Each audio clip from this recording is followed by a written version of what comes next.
మీ ఎలాంటి వ్యాపార ప్రకటనలకైనా వెంటనే మా ఛానల్ సంప్రదించండి. ప్రేక్షకులందరికీ నమస్కారం. ఈరోజు మన స్టూడియోలో ప్రముఖ ఆధ్యాత్మికవేత్త, ఐకాన్ ఆస్ట్రాలజర్ గట్టుపల్లి సురేష్ బాబు గారు ఉన్నారు. సో గురువు గారితో మాట్లాడేద్దాం. నమస్కారం గురుగారు. జై శ్రీమన్నారాయణ. సో అక్టోబర్ మాసం విశేషంగా మకర రాశి వాళ్ళకి ఏ విధంగా కలిసి రాబోతుంది? సో కొన్ని పండుగలు కూడా ఉన్నాయి ఈ నెలలో. మనకి ఓవరాల్గా ఎలాంటి పరిస్థితులు ఎదురవుతాయి? ప్రజెంట్ వీళ్ళ టైం ఎలా నడుస్తుంది ఈ నెల? మకర రాశి అనగానే కొంచెం ఆలోచించాల్సిన విషయం అన్నమాట. మనకు ఇప్పుడు జాతీయ గీతం పాడుతూ ఉంటాం. జాతీయ గీతం పాడినప్పుడు అందరూ కూడా సెల్యూట్ చేస్తూ నిలబడి ఉంటారు, ఎందుకంటే అది గౌరవప్రదం. అలానే మకర రాశి అనగానే గౌరవప్రదంగా 2 నిమిషాలు మౌనంగా ఉండాలన్నమాట. ఎందుకంటే ఏంటి గురుగారు ఈ మౌనం, మా మీద ఏంది, మేమేం పాపం చేసాం అనుకుంటారేమో అందరూ. అందుకే అది గౌరవప్రదం. అంటే అన్ని రకాల గ్రహాలు కూడా, మంచి చేసే గ్రహాలన్నీ ఒక దగ్గర ఉంటే ఏమవుతుంది? మంచి అవుతుంది కదా. అంటే విషం పెట్టినా కూడా అది ఇదైపోతుంది అన్నమాట. బండరాయి విసిరినా కూడా పువ్వు అయిపోతుంది. అదేవిధంగా మకర రాశి వారికి ఎవరైనా ఎక్కడి నుంచైనా ఎప్పుడైనా ఏ విధంగా అయినా శత్రుత్వంతో ఉన్నా, చెడు చేయాలనే భావం స్వభావం ఉన్నా అవన్నీ కూడా పటాపంచలైపోతాయి. మకర రాశి వారిని ఏం చేయలేరనమాట. అలా అని చెప్పేసి మకర రాశి వారు మాకేం కాదని చెప్పి ఎగిరేదానికి లేదు.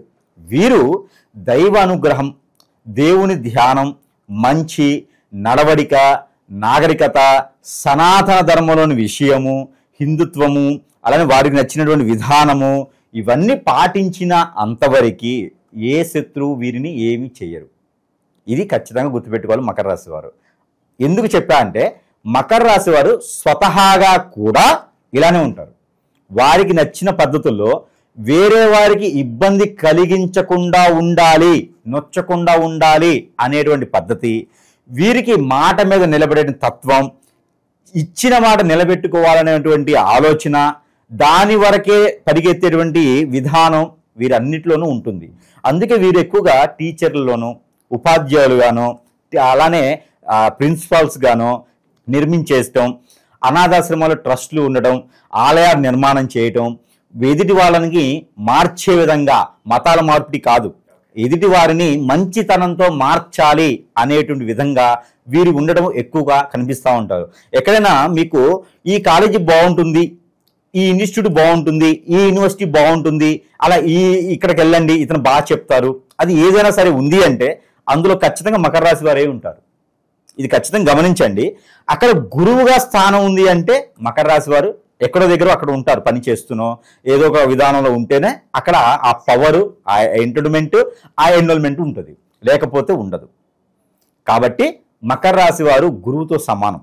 కాబట్టి వారు ఉన్న దగ్గర అంతా కూడా బాగుంటుంది. ఇక ఇది పోతే మకర రాశి వారికి ఈ మాసంలో, ఈ 10వ మాసంలో, అక్టోబర్ మాసంలో 2020 సంవత్సరంలో ఒక అదృష్టం ఉంది. మకర రాశి వారికి కర్మచారకమైన పిల్లలు ఉన్నారా?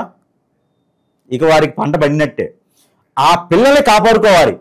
ఎలా అంటారేమో, ఆ పిల్లలు ఎక్కడో ఏదో రాగిదో, తీగో, గెడ్డో, పరకో, టాటాకో ఏదో తీసుకొచ్చారనుకోండి, అది వజ్రవైడూర్య మణిమాణిక్యాలు అవుతుంది.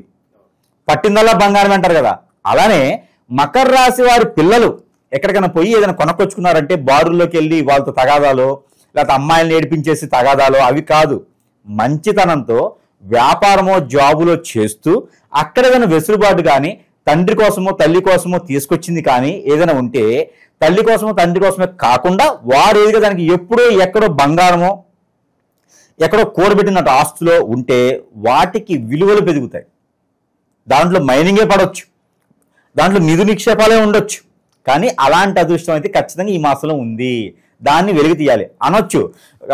కొడుకు ఏదైనా ఆస్తులు కొంటే మకర రాశి తండ్రి, లేకపోతే మకర రాశి తల్లి, లేకపోతే మకర రాశి పెద్దవాడు, ఏం దురబాబు అంత డబ్బు పెట్టేసి ఆడ ఆస్తి కొన్నావు, ఉపయోగం లేదు దేనికినో, అసలు అనవసరంగా కొన్నావు అని చెప్పేసి అంటే ఈ కొడుకులు కూతురు బాధపడవచ్చు. ఫోన్లే అయిపోయింది కదా అని. అలాంటి వాటికి విలువ వస్తుంది, రెక్కలు వస్తాయి, అమ్ముకోవచ్చు, దానికి డెవలప్మెంట్ ఉంటుంది. కాబట్టి మకర రాశిలో పుట్టినటువంటి ఎవరైతే ఉన్నారో వారి పిల్లల ద్వారా అదృష్టం ఉంటుంది. మా కొడుకు చెడిపోయాడండి, ఆ చెడిపోవడం కూడా అదృష్టమే. మా కూతురు మాట వినట్లేదండి, అది కూడా అదృష్టమే. అంటే పిల్లలు ఏ రకంగా ఉన్నా అదృష్టవంతులు తల్లిదండ్రులు అవుతారు. ఇది అదృష్టం. ఇది ఎంతమందికి ఉంటుందండి? కానీ మకర రాశి వారు సొంతం అవుతుంది ఈ మాసంలో. కాకపోతే ఇది ఎప్పుడు 15వ తారీఖు తర్వాత మాత్రమే ఇది వెలిగి చూస్తారు. దానికి ముందు ప్రయత్నం చేసినా కూడా ఉపయోగం లేదు. 15వ తారీఖు తర్వాత ప్రయత్నం చేస్తే అలాంటి ఏమైనా కూడబెట్టుకుని ఉంటే తర్వాత వాల్యూస్ పెరగడం, విలువలు పెరగడం, ఆ విధమైనటువంటి విధానానికి అయితే కనబడుతుంది. మరొకటి, అనుకోని సందర్భంలో ఈ కొడుకులు కావచ్చు, కూతులు కావచ్చు, ఎఫ్ఐఆర్స్ ఉన్నా బయటపడటం, వాటి ద్వారా మంచి జరగడం, అలానే లవ్ ఉన్నా కూడా బయటపడడం, దాని ద్వారా మంచి జరగడం, యాక్సెప్ట్ చేయడము ఇలాంటివి ఉంటాయి. యాక్సెప్టెడా లేకపోతే బయటికి వెళ్ళి పెళ్లి చేసుకోవడమా, ఏదో కట్ అయిపోతుంది అక్కడ. కానీ ఒకటి అదృష్టం ఏంటంటే మకర రాశి తల్లిదండ్రులు ఉన్నటువంటి పిల్లలకు కూడా చెప్తున్నా, మీరు తల్లిదండ్రులకి చెప్పలేనటువంటి విషయం, చెబితే ఏమైపోద్దు అనే విషయం ఏమైనా ఉంటే కూడా పటాపంచి చేసి నోటి చెప్పేసేయండి. ఆ స్ట్రెస్ పెట్టుకోవద్దు. చెప్పేస్తే ఈ మాసంలో మంచి జరుగుతుంది. తల్లిదండ్రులకి కాదు, పిల్లలకి కూడా మంచి జరుగుతుంది. ఎప్పటి నుంచో బాధపడుతూ మా నాన్నగారు బాధపడతారండి, మా అమ్మగారు బాధపడతారండి, ఇలాంటివి ఏమైనా ఉంటే కూడా ఈ మాసంలో వదిలేసేయాలి, చెప్పేసేయాలి. ఏదైనా అయింది, నాన్నగారు ఇది అవుతుందండి, అమ్మగారు ఇది అవుతుందండి, లేదా ఇలా జరుగుతుందండి అంటే అది మంచా చెడని కాదు, ఒక నిర్ణయం దొరుకుతుంది, ఒక సమాధానం దొరుకుతుంది, ఒక పరిష్కార మార్గం దొరుకుతుంది. ఇక్కడ వారికి అన్ని రకాలు బాగుంటుంది. తల్లిదండ్రులు నొప్పించకుండా చాలా మంది పిల్లలు ఉన్నారు. వాళ్ళు ఏం చేస్తారంటే జాబ్ లేకపోయినా కష్టపడి నేను జాబ్ చేస్తున్నాను నొప్పిస్తారు. అలాంటి వారు బాధలు చాలా ఉన్నాయి. ఇవన్నీ మకర రాశిలోనే కనిపిస్తాయి. కాబట్టి మకర రాశి వారికి ఈ రకమైన అదృష్టం ఎప్పుడు ఎన్నడూ వెరగలేడిగా, ఇక మళ్ళీ దశాబ్ద కాలానికి కూడా ఈ యొక్క అదృష్టం రాకపోవచ్చు. అందుకోసమే ఈ యొక్క అదృష్టం వారి యొక్క సొంతం. కాబట్టి శివుడు పార్వతికి వినాయక స్వామి వారు చేసినటువంటి ప్రదక్షిణ వలన ఎంత కోలాహలంగా మారిపోతారో అదే విధమైనటువంటి కోలాహలం, ఆనందం, ఉబ్బిబ్బులైపోతారన్నమాట తల్లిదండ్రులు. ఆ అదృష్టం మామూలుగా ఎవరికి రాదు కదా, వీరికి వస్తుంది. ఓకే, వీళ్ళ ఆర్థిక స్థితిగతులు ఎలా ఉంటాయి? ఒక రూపాయి దాచుకునే పరిస్థితి ఏమైనా కనిపిస్తుంది అంటారు? ఖచ్చితంగా మకర రాశి వారి సొంతం అది. తాకట్టు పెట్టుకోవడం, బంగారాలు, వడ్డీకి డబ్బులు ఇచ్చి వసూలు చేసుకోవడం, ఫైనాన్షియల్ బిజినెసెస్, ఇవన్నీ కూడా వీరికి పుట్టుకతో ఇచ్చినటువంటి విద్య. కాబట్టి వీరందరి దగ్గర డబ్బులు ఉన్నాయి. మకర రాశి వాళ్ళ దగ్గర డబ్బులు ఉంటాయి. ఒకవేళ ఎవరైనా పేదవాళ్ళు ఉన్నారు అంటే అక్కడ సంథింగ్ ఏదో జరుగుతుందని, అది గురువు చెప్పింది లేకపోతే ఏదో ఉంది అని అర్థం. కాబట్టి ఖచ్చితంగా మకర రాశి వాళ్ళ దగ్గర డబ్బులు లేవు అంటే ప్రపంచంలో ఎక్కడ డబ్బులు లేనట్టే. నిజంగా చెప్తున్నాను, మకర రాశి వాళ్ళ దగ్గర డబ్బులు లేవు అంటే వారికి ఏ గ్రహస్థితి ఉన్నా, ఏ గ్రహం వాళ్ళని బాధిస్తున్నా కూడా వాళ్ళ దగ్గర డబ్బులు ఉంటాయి. ఎదుటి వాళ్ళు డబ్బులు ఇస్తారు, అదే విధంగా వసూలు చేస్తారు. అలాంటి నైపుణ్యం, నేతృత్వత వీరికి ఉన్నది. అది వారి సొంతం. లాజిక్స్ మాట్లాడతారు, మ్యాజిక్ గా లాగుతారు, అది వారి సొంతం. అది ఎవరినైనా సరే. కానీ మకర రాశి వారు ఆర్థికపరమైన ఇబ్బందులు పడరు. ఒకవేళ పడ్డారంటే అది వేరే సమస్య, పడరు. గురుగారు, గ్రహాల స్థానాన్ని బట్టి పలానా రాశి వాళ్ళకి ఇప్పుడు బాగుందంటే బాగుందని చెప్తారు, బాగలేదంటే బాగలేదని చెప్తారు. సో కొంతమంది అనుకుంటారు, గురుగారు మీరు బాగుందండి, కానీ మీరు చెప్పినట్లుగా మా జీవితంలో ఏం జరగట్లేదు, కష్టాలు పడుతూనే ఉన్నాం, పాజిటివ్ చెప్తున్నారు కానీ మాకు అలా జరగట్లేదు అనుకున్న వాళ్ళు కూడా ఉంటారు. సో మరి ఏంటి తప్పు ఎక్కడ జరుగుతుంది, వాళ్ళకేం చెప్తారు గురుగారు? ఇక్కడ మనం ఒకటే గమనించుకోవాలి. ఇప్పుడు గురువుగారు చెప్పింది జరగట్లేదంటే గురువుగారు చెప్తున్నారంటే ఊరికే చెప్పరుగా, టైం వేస్ట్ చేసుకోరుగా. గురువుగారు చెప్తున్నారంటే అన్ని రకాల అనలైజ్ చేసి గ్రహాలు ఏ స్థాయిలో ఉన్నాయి, ఏ స్థితిలో ఉన్నాయి, ఏ పవర్లో ఉన్నాయి, ఎంత పర్సెంటేజ్లో ఉంది చూసి దాని ప్రకారంగా పరిహారాలు ఉంటాయి, ప్రెడిక్షన్స్ ఉంటాయి, దాని ప్రకారం చెప్తూ ఉంటాడు. ఇలా కాకుండా మీకు వేరేలా జరుగుతుంది అన్నప్పుడు ఇప్పుడు చాలా రకాలు చూస్తూ ఉన్నాను నేను. కస్టమర్స్ అందరూ కూడా ఎట్లా అయిపోయినారంటే, చాలా మంది కూడా వాళ్ళకి ఏంటంటే హిప్నటిజం జరిగిపోయింది, బ్లాక్ మ్యాజిక్ జరిగింది, చేసేవారు కూడా చాలా ఎక్కువైపోయినారు. ఈ మధ్యన చేసేవారు కూడా చాలా ఈజీగా అయిపోయింది. ఇందులో చాలా రకాల విద్యలు ఉంటాయి. ముందుగా విద్యలు చూద్దాం. విద్యలు చూసినట్టయితే కనుక హిప్నటిజం, బ్లాక్ మ్యాజిక్, వశీకరణ, చాతబడి, మందు పెట్టడం, వీటితో పాటు బాగలముఖి, భానుమతి, యక్షిణి లాంటి విద్యలు, దీంతో పాటు రూపవతి, ధూమావతి, ఇలాంటి విద్యలు చాలా ఉన్నాయి. ఈ విద్యల్లో ఏదో ఒక విద్య. ఇంకోటి ఉంది స్పిరిట్ ప్రేయర్స్. ప్రభులు మనకి క్రిస్టియన్స్ కూడా తక్కువలేం కాదు, స్పిరిట్ ప్రేయర్స్ అని చేస్తారు. మామూలుగా హోలీ స్పిరిట్స్ అంటారు. హోలీ స్పిరిట్ లో బ్లాక్ స్పిరిట్స్ చేస్తారు. హోలీ స్పిరిట్స్ అని బ్లాక్ స్పిరిట్ చేస్తారు. ఇలాగ మతాలతో సంబంధం లేదు. ఇలా చేసేటువంటి ఇవన్నీ చెడ్డయి. ఈ నెగిటివిటీస్తో చాలా మంది జనానికి ఏంటంటే వారికి ఉన్న తత్వంతో, వారికి ఉన్న బిజీ లైఫ్ లో చాలా మంది తెలుసుకోవాలనేది ఏం లేదు, కానీ బాధపడేది వారే. ఇవన్నీ కూడా ఎందుకు చేస్తారంటే మనం అంటే పడలేని వాళ్ళు, మనం అంటే విరక్తి చెందిన వాళ్ళు, మన మీద శత్రుత్వం పెంచుకోవాలని వారు, మనం ఎదుగుదల తట్టుకోలేని వారు చేస్తారు. దీని ద్వారా గురువు గారు చెప్పింది జరగదు. ఇప్పుడు ఆ చెడు ప్రయోగం మనమేం జరిగింది కదా, ఆ చెడు ప్రయోగం జరిగినప్పుడు ఆ చెడు ప్రయోగం వల్ల మనం ఎలా అయితే నాశనం అవుతామో అలా వెళ్ళిపోతుంటాం, కుంగిపోతుంటాం. అప్పుడు గురువు గారు చెప్పినవి జరగవు. వారు అది ఆలోచించకుండా గురువు గారు చెప్పారు మాకేం జరగలేదని కామెంట్ పెడతారు. అది కరెక్ట్ కాదు. అది కాదు. ఇక్కడ ఏంటంటే నా మీద ఏదో ప్రయోగం జరిగింది అని ప్రతి ఒక్కరు కూడా చూపించుకోవాలి. ఇక మీద ఇంకోటి ఏంటంటే హాస్పిటల్కి వెళ్ళడం ఇంపార్టెంట్ కాదు. మనకేదో జబ్బు వచ్చింది, రోగం వచ్చింది, హాస్పిటల్కి వెళ్ళడం కాదు. మనకి liver problem, kidney problem, heart problem, lungs problem ఏదైనా వచ్చిందంటే ముందు గురువుని సంప్రదించాలి. ఏదైనా మనకి చెడు జరిగితే ముందు ఆ ప్రాబ్లమ్స్ వస్తాయి. గ్యాస్ ట్రబుల్ ఉన్నా కూడా నీకేదో జరుగుతుందని అర్థం. అంటే ప్రతి ఒక్కరు భయపడాల్సిన అవసరం లేదు. కానీ జరిగిందేమో, మీరు అనుకున్నది మీ గోల్ క్యాచ్ అవ్వకపోతే ఖచ్చితంగా మీకు ఏదో చెడు జరుగుతుంది. ఈ మధ్యన ఇంకోటి ఏంటంటే భార్యాభర్తల మధ్యన ఎడబాటు. ఈ మధ్యన భార్యాభర్తల నుంచి ఎడబాటు ఉంది. భార్యాభర్తలు ఎఫ్ఐఆర్స్, ఆ భార్య తప్పు కాదు, భర్త తప్పు కాదు, ఎదుటి వాళ్ళు వీరి మీద కన్నేసి ఆ భర్త ₹1,00,000 సంపాదిస్తున్నాడు, నా మద్దతుకు వస్తే ఆ ₹1,00,000 నాకు ఇస్తాడని ఇప్పినడేం చేపిస్తున్నారు. ఆ భార్య నా దగ్గరికి వస్తే ₹1,00,000 ఆస్తి నాకు వచ్చిందని చెప్పి ఇప్పినడేం చేపిస్తున్నారు. అలానే భార్య భర్త దూరం అవుతున్నారు తప్పితే భర్తకేదో కోరికలు పుట్టి భార్యకేదో కోరికలు పుట్టి కాదు. ఎదుటి వాళ్ళు చేసేటువంటి చెడు ప్రయోగం వలన వీరు దూరం అవుతున్నారు. కాబట్టి వీరు అనుభవిస్తున్నారు అది. కాబట్టి ప్రతి ఒక్కరు కూడా ఈ సందర్భం చెప్తుంది అంటే ప్రతి ఒక్కరు కూడా ఈ గురువుని సంప్రదించాలి. సమీప దూరంలో మీకు ఏ చిన్న సిమ్టమ్ ఉన్నా సరే గురువుని సంప్రదిస్తే ఆ పరిష్కార మార్గం చూపిస్తారు. లేదంటే మన వద్దకు వచ్చినా కూడా ఆ పరిష్కార మార్గం ఆన్లైన్లో ఆఫ్లైన్లో అన్నిట్లోనూ అవైలబుల్ ఉంది. కాబట్టి ఆ పరిష్కార మార్గానికి దారి చూపిస్తాము. వారు ఏ విధంగా అయితే ఉండాలో పేరు, ప్రఖ్యాత, పొరుగు, డబ్బు, హోదా అన్నీ కూడా వారికి వచ్చేలాగా గురువు ముందు ఏముంది అంటే గురువు దగ్గరికి రాకముందు ఏముంది, గురువు దగ్గరికి వచ్చిన తర్వాత ఏముంది అనేది దొరుకుతుంది. ఈ రోజుల్లో ఇంకోటి ఇలాంటి జరిగినప్పుడు ఏదైనా గురువుని ఎంచుకుంటే ₹1,00,000 వాడు గుంజడమా, గురువులే ఇప్పినడం చేసి వారిని వద్ద చేర్చుకోవడమా, ఈ కస్టమర్ పోతే మళ్ళీ రారని చెప్పేసి వారి మీద ఆదాయం పొందడమా చేస్తున్నారు. ఇది కూడా కరెక్ట్ కాదు. ఇవందరూ కూడా ఆలోచించుకోవాలి. ఒక కస్టమర్ మన దగ్గరికి వచ్చారంటే ఒక డాక్టర్ దగ్గరికి పేషెంట్ వచ్చినట్టే. ఆ పేషెంట్ కాపాడే బాధ్యత మనది. ఎందుకంటే మనం కూడా పేషెంట్లు అవుతాం కాబట్టి అందరూ కూడా ఈ సందర్భంగా ఏంటంటే గమనించుకోవాలి. కస్టమర్కి ఏం కావాలో చేసే విధంగా గురువులు ఉండాలి, గురువు అందుబాటులో ఉండాలి. గురువు దగ్గర కూడా వారు సందర్శిస్తే ఖచ్చితంగా వారికి ఉన్న సమస్యకి పరిష్కార మార్గం చూపించే విధంగా ఉంటుంది. కాబట్టి సమీప దూరంలో ఎవరున్నా సరే వారిని సంప్రదించండి. లేదు నచ్చలేదంటే మనలాంటి వారు చాలా మంది ఉంటారు మంచి చేసేదానికి. ఆ మంచి చేసే వారి దగ్గరికి సంప్రదిస్తే కనుక ఖచ్చితంగా వారికి చెడిపోతుంది. అంతేగాని గురువు చెప్పింది మాకు జరగట్లేదు అని అంటే గురువు తప్పు కాదు.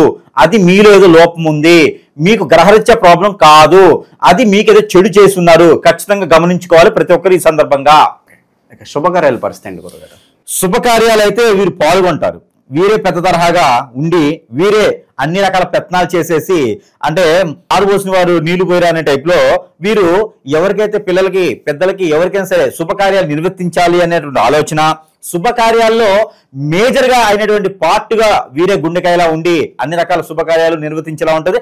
అంటే అనుకుంటారు అదేమన్నా ఈవెంట్స్ ఆర్గనైజ్ చేస్తారా గురువు గారు అనుకోవచ్చు. కాదు, అలానే చేస్తారు. కానీ మన మనుషులకి మనం కాబట్టి ఎవరు చేస్తారని ఒక నేతృత్వంతో వీరు నిర్వర్తించేలా ఉంటుంది. కానీ మంచి మనసుతో కార్యక్రమాన్ని నిర్వర్తిస్తారు. ఈ రోజుల్లో ఎవరైనా మంచి మనసుతో ఎదుటి వాళ్ళు సహాయం చేయాలనేది ఏదైనా డబ్బునే ఆశిస్తారు కదా. అలాంటి వీరు ఏం ఆశించకుండా సహాయం కూడా చేస్తారు. అలాంటి శుభకార్యాలు నిర్వర్తించే ఆలోచన కూడా వీరికి ఉంటుంది.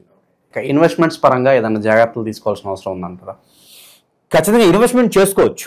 వీరికి ఈ మాసంలో కనుక షేర్స్, మ్యూచువల్ ఫండ్స్ ఇలాంటి వాటిల్లో ఇన్వెస్ట్ చేస్తే ఖచ్చితంగా దినదిన అభివృద్ధి అవుతుంది.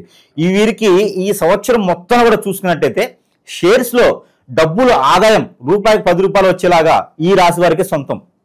ఈ మకర రాశి వారికి రూపాయి పెడితే ₹10 వచ్చేలా ఉంటాయి. అలా అని చెప్పేసి ఉన్న ఆస్తులు అమ్ముకొని కాదు, మన జేబులు ఎంతవరకు ఉంటాయో అంతవరకు పెట్టుకుంటే చాలు.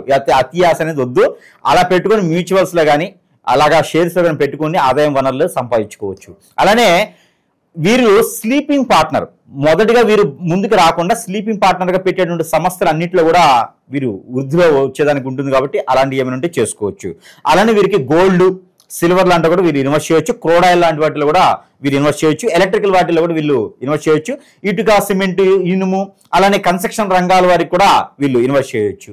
అలాంటి చేసుకుంటే వీరికి దినదిన అభివృద్ధి కదా ఉంటుంది మకర రాశి వారికి. ఇక ప్రేమ అనురాగాల పరంగా, కుటుంబ పరంగా భార్యాభర్తల సంబంధాలు ఇవి ఎలా ఉండబోతున్నాయి ఓవరాల్ గా చూసుకుంటే? ఏదైనా చిన్న తగాదాలు అంటే తగ్గుమనుగుతాయి. అది 10వ తారీఖు తర్వాతే అవుతుంది. అక్టోబర్ 10వ తారీఖు తర్వాత ప్రయత్నం చేస్తే తగ్గుమనుగుతాయి. వీరి మధ్యన మూడో వ్యక్తి రావడం ద్వారానే గొడవలు అవుతాయి. వీడికైతే వీరికి గొడవలు అసలు ఏమి ఉండవు. పొద్దున్న తిట్టుకుంటారు, మధ్యాహ్నం కలిసి తింటారు వీళ్ళు. అంటే వీరికి అనురాగం, ఆప్యాయత ఎక్కువ ఉంటుంది. మకర రాశి వారికి ఏంటంటే వీరు అన్ని తెలుసు, అనుభవశారులు. వీరు 10 మందికైనా సమానం చెప్పగలుగుతారు. అంతే భార్యని కంట్రోల్ చేయలేరా, భర్తను కంట్రోల్ చేసుకోలేరా. కాబట్టి మూడో వ్యక్తి రావడం వల్లనే వీరికి స్ట్రెస్ ఫీల్ ఉంటుంది. అవన్నీ కూడా తొలగిపోతాయి. ఈ మాసం 10వ తారీఖు తర్వాత ప్రయత్నపూర్వకంగా చేస్తే అందరూ కూడా ఉమ్మడి కుటుంబంగా ఉండేటువంటి ప్రయత్నం ఉంటుంది. కాబట్టి అన్యోన్యత బాగుంటుంది. అందుగాక వీరికి 2వ స్థానంలో కుజుడు ఉన్నాడు. అలానే 3వ స్థానంలో శని భగవాన్ ఉన్నాడు. అన్ని కూడా వీరికి కలిసి వస్తాయి. ఇబ్బంది అయితే ఏం కనిపించట్లేదు, అన్ని బాగున్నాయి. ఓకే, ఇక ఉద్యోగస్తులు, నిరుద్యోగులు వీళ్ళ పరిస్థితి ఎలా ఉండబోతుంది గురుగారు? ఉద్యోగస్తులకి అయితే మాత్రము జాబులో కొంతమేర వీరికి అదృష్టం ఉంటుందని చెప్పొచ్చు. కాకపోతే ఈ మంత్ చివరి ఆఖరిలో అంటే 25వ తారీఖు తర్వాత వీరికి ఏదైనా అదృష్టం రావచ్చు. ఏదైనా ప్రమోషన్స్ కావచ్చు, వెలిగేషన్స్ కావచ్చు, ఏదైనా వీరికి రావాల్సిన డబ్బు రావడం కావచ్చు, 3-4 సంవత్సరాలకి జీతభత్యాలు రావడం కావచ్చు, లేదా ప్రమోషన్స్ వేరే దేశాలకి ఎక్కడైనా ప్రమోషన్స్ అన్ఎక్స్పెక్టెడ్ గా వీరి మీద అదృష్టం అనేది అలా ఉంటుంది. అలానే వీరికి నిరుద్యోగుల పరిస్థితి ప్రయత్నపూర్వకంగా చేస్తే కనుక అదే 25 తర్వాత వీరు ప్రయత్నం చేస్తే ఖచ్చితంగా ఈ నెలాఖరు లోపు ఈ 5-10 రోజుల్లో అంటే నెల 4వ వారంలో అయితే వీరికి జాబ్ వస్తుంది అనే ఒక నమ్మకం ఏర్పడుతుంది. ఆ రానున్నటువంటి నవంబర్ మాసంలో నవంబర్ చివరాఖరికల్లా కూడా వీరికి జాబ్ ఉన్నది అనే కాన్ఫిడెన్స్ వీరికి ఖచ్చితంగా నవంబర్ చివరాఖరికల్లా వీరికి జాబ్ అనేది ఖచ్చితంగా వస్తుంది. కాబట్టి ఈ మాస చివరాఖరిలో వీరికి జాబ్ వస్తుంది అనే కాన్ఫిడెన్స్ నమ్మకం అన్నీ ఉంటాయి వీరికి. ఇక చివరగా నరఘోష నరదిష్టి కావచ్చు, శత్రువుల నుంచి ఇబ్బంది ఎంతవరకు ఉందంటారు వీళ్ళకి? నరఘోష నరగిష్టి అయితే ఖచ్చితంగా వీరికి ఉంటుంది. ఎందుకంటారేమో ఎదిగేటి జీవితం, ఎదిగే జీవితాలకు ఖచ్చితంగా అది రాసుతో సంబంధం లేదు. ఎవరికైనా సరే ఈ రోజుల్లో ఏంటంటే ఈజీ మనకి అలవాటు పడిపోయి నేను బాగుపడాలి, నేను ఒక్కనే బాగుపడాలి, ఎలా అయినా బాగుపడాలి అనే విధానం ఎక్కువైపోయేసి ప్రతి రాశి వాళ్ళకు కూడా ఎదిగే వారిని కష్టపడే వాళ్ళకి నరదిష్టి అనేది ఉంటుంది. అందులో మకర రాశి వారికి ఏంటంటే ఎక్కువగా నరదిష్టి ఉంటుంది. వీళ్ళు ఏంటంటే ఎదుటి వాళ్ళని అట్రాక్ట్ చేసేయడం తత్వం ఉంటుంది వీరిలో. కాబట్టి ఎదుటి వాళ్ళ నరదిష్టి నరఘోష కూడా వీరిలో ఉంటుంది. ఆ నరదిష్టి నరఘోష పోవాలంటే ఎవ్రీడే ప్రతిరోజు కూడా మనము దిష్టి దోషాల నుంచి బయటపడాలి. అలానే దేవుని యొక్క అనుగ్రహంలో ఆ దేవుని కృపా కటాక్షాల్లో ప్రతినిత్యం కూడా అలలాడాలి. అప్పుడు మనకి ఆ నరదిష్టి ప్రభావం అనేది తగ్గుతూ ఉంటుంది. ఇక విశేషంగా ఎలాంటి పరిహారాలు చేసుకుంటే మకర రాశి వారు ఇంకా అభివృద్ధి చెందే అవకాశాలు ఉన్నాయంటారు? పరిహారాల కన్నా కూడా మనము ఈ రాశి వారికే కాదు అందరికి కూడా చెప్పదగింది ఏంటంటే ప్రతి ఒక్కరు కూడా సమస్య ఏంటంటే సమస్యలు ఉన్నాయి, కానీ ఎక్కడికి వెళ్ళాలో తెలియదు, ఏం చేయాలో తెలియదు, సరైన గురువులు ఉన్నారా లేదా తెలియదు, ఎన్ని లక్షల రూపాయలు అయిపోతాయో తెలియదు, మరి ఎన్ని చేస్తాం, పరిష్కార మార్గాలు ఉన్నాయా అంటే తెలియదు. అలాంటి వారందరూ కూడా సమాధానం ఏంటంటే మంత్రోచ్చారణతో మనం అన్ని కూడా చేసేసి కొన్ని వస్తువులు వారికి ఉన్న సమస్యను బట్టి అయితే మన దగ్గర లభ్యపడుతున్నాయి. కాబట్టి వారికి సరసమైన ధరలు వారి వద్దకే చేర్చబడుతున్నాయి. ఆ చిన్నపాటి భత్యంతోనే వారి వద్దకే లభిస్తుంది. కాబట్టి ఆ సమస్యకి పరిష్కార మార్గం అనేది దొరుకుతూ మనం కూడా ఆనందం పొందొచ్చి ఎదుటి వాళ్ళకి మంచి చేశాము అనే ఒక సందర్భంగా కొన్ని వస్తువులు మన దగ్గర ఉన్నాయి. అలాంటిదే ఇంటికి వాస్తు ప్రకారంగా కానీ ఇంటికి ఏదైనా నరఘోష నరదిష్టి ఉంది, హిప్నాటిజం, బ్లాక్ మ్యాజిక్ ఉంది అనే వారికి వీరికి అష్టదిబ్బంధన ముడుపు ఏదైతే ఉందో ఇది వారికి అష్టదిబ్బంధన ముడుపు ఇంటి గృహానికి కట్టుకుంటే కనుక సింహద్వారాన్ని కట్టుకుంటే ఇంట్లో ఎవరు కూడా ఎలాంటి అశాంతి లేకపోవడం, ప్రశాంతత లేకపోవడం లాంటివి పోతాయి. వాస్తు ప్రభావం ఇంట్లో నెగిటివిటీ ఉన్నా కూడా ఇది కట్టుకోవడం ద్వారా వెళ్ళిపోతాయి. ఇలాంటిదే మనకి మనిషికి ఏమైనా అష్టదిబ్బంది జరిగిందా, మనిషికి మీరు చెప్పే విధంగా లేదు, ఏదో ఉంది గురుగారు నాకేం అర్థం కావట్లేదు, తల్లకాయ నొప్పి ఉంది, కాళ్ళు గుంజుతాయి, నాకు ఏ పని చేద్దాం ముందుకు వెళ్ళదంటారా, మీ అందరికి హిప్నాటిజం బ్లాక్ మ్యాజిక్ అన్ని పోయేలాగా అష్టదిబ్బంధన ముడుపు ఇది ఒంటికి దీన్ని కాచి వడపోసి ఆ నీటిని మనం స్నానం చేసి నీటిలో కలుపుకొని కనుక స్నానం చేస్తే మనకి బాడీకి అయినటువంటిది ఏదైనా సరే కూడా పటాపంచిలో వెళ్ళిపోతుంది చిటికలో. ఇది మనకి ఉపయోగించుకోవచ్చు. అలానే నాగమణి అందరికీ తెలిసిన విషయమే, ఇది ఉచితంగానే నేను ప్రజల వద్దకు చేరుస్తున్నాను. ప్రతి ఒక్కరు కూడా ఇది నేను ఉచితంగా ఇస్తున్నాను. గత కొంతకాలంగా కూడా నేను ఇస్తున్నాను. ప్రతి ఒక్కరు కూడా పెళ్లిళ్ళు అయిపోయినాయి, పిల్లలు పుడుతున్నారు. అలానే అన్ని రకాల సమస్యలు కూడా ఈ ఒక్కదాంతో సమస్యలు తీర్చుకునే విధంగా కూడా చాలా మంది జరుగుతోంది. హిప్నాటిజం బ్లాక్ మ్యాజిక్ కాకుండా నరదిష్టి నరఘోష శత్రుభయం అన్ని కూడా ఈ నాగమణితో దూరం అయిపోతాయి. అలానే మనకి మాయాజల్, ఇది అందరికీ తెలిసిందో తెలియదో నాకు తెలియదు, చాలా మందిలో తెలియకపోవచ్చు. ఈ మాయాజల్ వ్యాపార సంస్థల్లో కనుక మనం ఉంచినట్లయితే మన వ్యాపారానికి ఎవరైనా నరదిష్టి నరఘోష పెట్టారా, వ్యాపారం జరగకూడదని ఎవరైనా అనుకుంటున్నారా, వాళ్ళందరూ కూడా పటాపంచలైపోతారు. మన వ్యాపారం అభివృద్ధి అవుతుంది. ఇది మనకి మాయాజల్ అంటారు. అలానే గుర్రపు నార అందరికీ తెలిసిన విషయమే. మన ఇంట్లో ఎలాంటి ఆర్థిక సమస్యలు కూడా వెలుగుపడకుండా, ఎలాంటి చెట్టుకొకరు గుట్టుకొకరు కాకుండా మన అందరిలో చేతినిచ్చేయడానికి మనం లోక కళ్యాణం కోసం ముందుకు వెళ్ళాలి అనే దానికి ఇంట్లో పాజిటివిటీ కావాలి. ఆ ఇంట్లో పాజిటివిటీ ఇది మనకి గుర్రపు నార, ఇది తెలిసిండి చాలు. అలానే మనకి కాటుక, ఇది ఆరావళి కాటుక. ఈ ఆరావళి కాటుక చూర్ణం టైప్ లో ఉంటుంది మన దగ్గర. ఈ ఆరావళి కాటుక భస్మం, ఇది అన్ని రకాలుగా భస్మం. ఇది దొరకడం అదృష్టం. నన్ను అడిగితే ఇది చాలా అదృష్టం దొరకడం. ఈ అదృష్టమైనటువంటిది ఈ యొక్క ఆరావళి కాటుక ఏదైతే ఉందో ఇది చిన్న పిల్లల నుంచి పెద్ద పిల్లల వరకు కూడా ప్రతి ఒక్కరు ధరించుకోవచ్చు. అరికాల్లో పెట్టవచ్చు, తల మీద పెట్టుకోవచ్చు, కంటికి పెట్టుకోవచ్చు. దీని ద్వారా నరదిష్టి ప్రభావం అనేది దూరం అయిపోతుంది. మనిషికి నరదిష్టి ప్రభావం మనిషిని ఎదగనివ్వదు. ఆర్థికపరమైన సమస్యలు ఉంటాయి, విఘ్నాలు ఎదురవుతాయి. అవన్నీ కూడా ఈ యొక్క చిన్న కాటుకతో పటాపంచలు చేసుకోవచ్చు. వాటితో పాటు కియామాల, ఏదైతే కియామాల ఉందో దిష్టి దోషాలు దరికి చేరకుండా మనం ఎదిగే దానికి ఆలోచన పరంగా, జాబ్ పరంగా, విదేశాలకు వెళ్ళాలనుకున్నారు ప్రతి ఒక్కరు కూడా ఈ కియామాల ధరించడం ద్వారా వారికి అన్ని సమస్యలు కూడా ఇలా చిటికలో వెళ్ళిపోతాయి. దాంతోపాటు సెంటు ఏదైతే మనం ఇచ్చే అత్తరు, ఇది మంత్రోచ్చారణతో చేసింది. మామూలు సెంట్ అయితే 10 రూపాయలకి ఎక్కడ దొరుకుతుంది. మంత్రోచ్చారణ చేసినటువంటి సెంట్ అనేది దొరకడం అదృష్టం. మన బాడీలో ఎప్పటి నుంచో పూర్వీకుల దోషాలు ఉన్నాయి, పూర్వీకుల శాపాలు ఉన్నాయి. ఇప్నోటైజేషన్ చేయించారు, బ్లాక్ మ్యాజిక్, వశీకరణ, బాగలముఖి, భానుమతి, ఇలాంటి వాటికి ఇబ్బంది పడి ఏదో గురువు దగ్గరికి లక్షల రూపాయలు అయిపోతుంది, మాకు సమస్య పరిష్కారం అవ్వట్లేదు. ఒక్క సెంటుతో మనకు పరిష్కారం మార్గం దొరుకుతుంది. ఎవరికైనా కావాలని కూడా సంప్రదిస్తే వారికి సరసమైన ధరలను వారి వద్దకు చేర్చేటువంటి సదుపాయాలు కూడా మన దగ్గర ఇప్పుడు ఉన్నాయి. అలానే ఇవన్నీ కాకుండా కూడా మరొకటి మన ప్రజలకి ఏంటంటే దేవుని జ్ఞానంలో కూడా మంచి జరగాలి. కాబట్టి మకర రాశి వారికి ముఖ్యమైనటువంటిది ఏంటంటే కనుక దేవుడికి సంబంధించినటువంటి ధ్యానం. ఏదైతే నవగ్రహాలు ఉన్నాయో నవగ్రహ శాంతి హోమం చేయించుకోవడం, లేదా నవగ్రహ శాంతి పూజ చేయించుకోవడం, నవధాన్యాలతో నవగ్రహాలకి అభిషేక అర్చనలు చేయించుకోవడం, అలానే 5 రకాల నూనెలు, వేప నూనె, ఆవాల నూనె, నువ్వుల నూనె, కొబ్బరి నూనె, ఆముదము, ఈ 5 రకాల నూనెలు పంచమిశ్రమ నూనె అంటారు అనమాట. ఈ ఆయిల్ ని కలుపుకొని ఒక్కొక్కటి 10 గ్రాములు, 20 గ్రాములు, 50 గ్రాములు కలుపుకొని ఈ ఆయిల్ తో నవగ్రహాలకు అభిషేకం చేసుకోవాలి. ఒక శనివారం ఉదయం సమయంలో, ఏ తిథి కూడా అవసరం లే, శనివారం అయితే చాలు, ఏం తినకుండా వెళ్ళి అభిషేకం చేసుకోవాలి. ఇలా చేయడం ద్వారా వారికి ఉన్నటువంటి హిప్నోటిజం, బ్లాక్ మ్యాజిక్, వశీకరణమే కాకుండా ఇంకేదైనా చెడు లోపాలు, చెడు ప్రయోగాలు ఏమైనా ఉన్నా కూడా పటాపంచలైపోతాయి. ఒక్కసారి చేస్తే సరిపోతుంది ఈ మాసంలో. అలానే వీరు పెట్టవలసిన నైవేద్యం ఎర్రని పూలతో పూజించి, ఏది నవగ్రహాలకి ఎర్రని పూలతో పూజించి, అలానే ఒక 56 రూపాయలు వీరి చుట్టూతో తిప్పుకొని ఆ నవగ్రహాల దగ్గర వదించాలి. చిల్లర తీసుకుని వెళ్ళి నవగ్రహాల దగ్గర 56 రూపాయలు తల చుట్టూ తిప్పి మనకి అలా వదిలేయాలి. అప్పుడు మనకు ఉన్నటువంటి నరదిష్టి, నరఘోష కాకుండా మనమే జరిగిన చెడు ప్రయోగం, వ్యాపార సమస్యలు, వృద్ధి అన్ని కూడా బాగుంటాయి. ఇకపోతే మేజర్గా భార్యాభర్తలు దూరం అవుతున్నారు. ఇక భార్యాభర్తలకు ఏమైనా ఉందా రెమెడీ అంటే, ఈ రోజుల్లో మొత్తం భార్యాభర్తల గురించే ఉంది. కాబట్టి వారి దగ్గర ఉండాలంటే ఇంకా జీడిపప్పు ఒక 1/2 కిలో, అలానే గసగసాలు ఒక 100 గ్రాములు, పల్లీలు ఒక 100 గ్రాములు, ఇవన్నీ పేస్ట్ చేయాలి. పేస్ట్ చేసి దానికి సరిపడా ఆవు పాలు లేదా గేదె పాలు పోయాలి. దాంట్లో కండ చక్కెర, బెల్లం లాంటివి కలపాలి. దాంట్లో తేనె ఒక 50 గ్రాములు కలపాలి. ఈ మిశ్రమాన్ని తీసుకెళ్లేసి ఎక్కడైనా శివాలయంలో సోమవారం రోజున అభిషేకం లేదా నాగపడిల మీద అభిషేకం చేసినట్టయితే కనుక భార్యాభర్తలు ఎన్ని సంవత్సరాల క్రితం దూరమైనా కూడా ఖచ్చితంగా వారం రోజులలోపు తిరిగి వస్తారు. ఇలా రాలేదు గురువు గారు అంటే ఇక అది మీకేదో ఇక వేరే సమస్య ఉంది, అది మీకు జెనెటిక్ ప్రాబ్లం లో వేరే సమస్యలు ఉంటాయి అన్నమాట కొన్ని, అవి మనం మళ్ళీ కూడా మాట్లాడదాం. అయితే ఈ రకంగా చేసుకుంటూ ఇంకా కూడా మాకు మంచి జరగాలి, సింపుల్ గా జరగాలనుకునే వారికి నెంబర్ ఇస్తా. నవగ్రహాలన్నీ కూడా సానుకూలంగా ఉండేందుకు మకర రాశి వారు పఠించవలసినటువంటి నెంబర్ 558227 నెంబర్ కూడా చూడండి ఎంత ఈజీగా ఉందో. మకర రాశి వారు అదృష్టం అది. 558224 ఈ నంబర్ని 150 టైమ్స్ 6 మళ్ళీ వీరికి గురువు అనుగ్రహం, ఈ 6 గురువు వస్తుంది. అలానే శుక్రుడు, అన్ని రకాల గ్రహాలు వీరికి సానుకూలంగా ఉంటాయి. ఈ నంబర్ని వీరు ప్రతిరోజు పాఠన చేసుకోవడం ద్వారా అదృష్టవంతులయ్యేదానికి అవకాశాలు ఉన్నాయి. చేతిలో గ్లాసు వాటర్ కానీ జ్యూస్ కానీ పెట్టుకొని పటాయించి ఈ నంబర్ని పాలన చేసుకొని అవి భుజించాలి. దాని ద్వారా వీరికి అదృష్టం అనేది ఖచ్చితంగా వస్తుంది. ఇవన్నీ కూడా చేసుకొని అదృష్టవంతులు అవసరంగా నేను కోరుకుంటా ఉన్నాను. జై శ్రీమన్నారాయణ.